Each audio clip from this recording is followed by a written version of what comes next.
Today we're going to look at why the Holy Qùran decrees that death is when there is no brainstem function, not when your heart, lungs or other organs stop. To start, let's take a look at something that has been the stuff of nightmares and horror films for decades. It's the story of some poor soul who, for whatever reason, has been declared dead and buried 6 feet under, but they're still alive. Now, if you think this story can only happen in a horror movie, you'd be dead wrong, pun intended. One look at recent stories right from the news proves it. A woman who gave birth 3 months after she was pronounced dead, another who was still alive when she was put into a body bag in the morgue and subsequently froze to death. Why do these horrific cases exist? Because of this alarming fact, there are no universal guidelines for doctors when it comes to declaring a person dead. Yes, you heard that correctly. Even among doctors, the definition of death isn't fully agreed upon. You're dead when a doctor says you're dead. A person can be pronounced dead if their heart stops, but they can also be revived in many cases. People can also be kept alive with machines, even though their brainstem has 0% functionality. In 2013, a study showed that in cases where CPR is used, it should be administered for at least 38 minutes. Because a person can still be revived for that amount of time with no lasting brain injury in many cases. But here's where the difference is, and it's very important.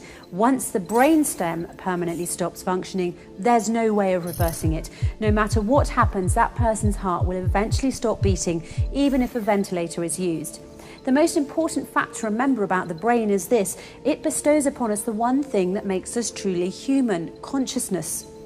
With that fact in mind, the irreversible loss of consciousness can and should be defined as death, and vice versa. Now, here's another fact that might surprise you. When you sleep, your brainstem is inactive, and there are those who argue that sleep is also a loss of consciousness due to the inactivity of the brainstem effector neurons when a person is sleeping. The brainstem also becomes inactive when a person dies, causing a loss of consciousness as well. While they might seem like identical definitions, there's one difference. Loss of consciousness during sleep is reversible, while loss of consciousness due to death is irreversible. And it's for this very specific reason that doctors, when declaring a patient dead, should limit their declaration to the state of the brainstem and nothing else. In effect, as the Holy Qùran pointed out 1400 years ago, sleep is like death and death like sleep. Verse 1, it is He, Allah, who takes your souls by night when you are asleep and has knowledge of all that you have done by day. Then He wakes you up again, that a term appointed, your life period, be fulfilled. Then in the end unto Him will be your return. Then He will inform you what you used to do.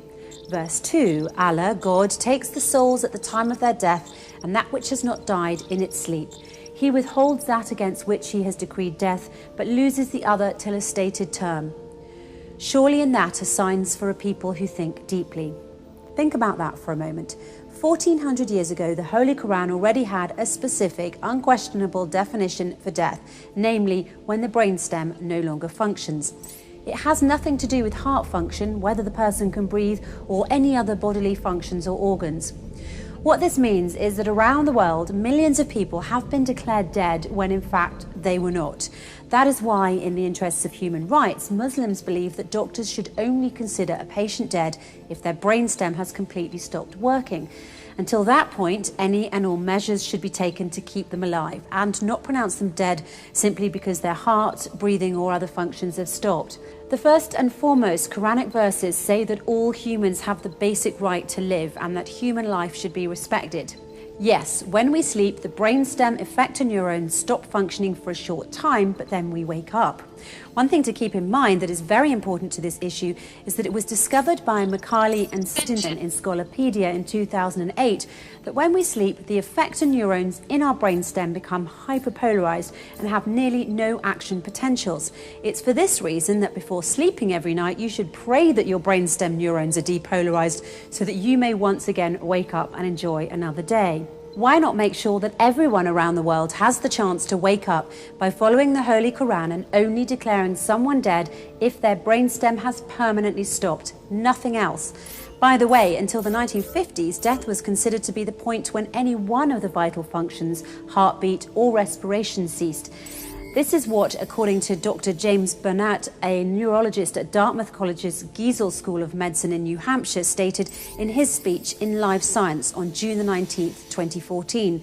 It wasn't until 1959 that the two French neurologists, Maurice Guyon and Pierre Molleret, changed the definition of death by defining it based on neurological criteria instead of cardiopulmonary criteria.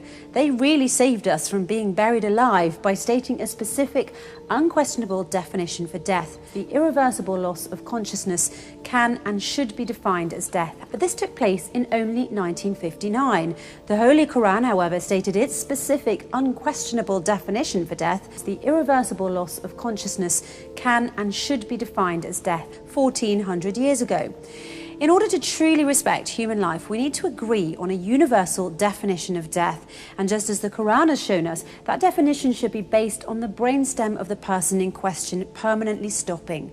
Nothing more, nothing less.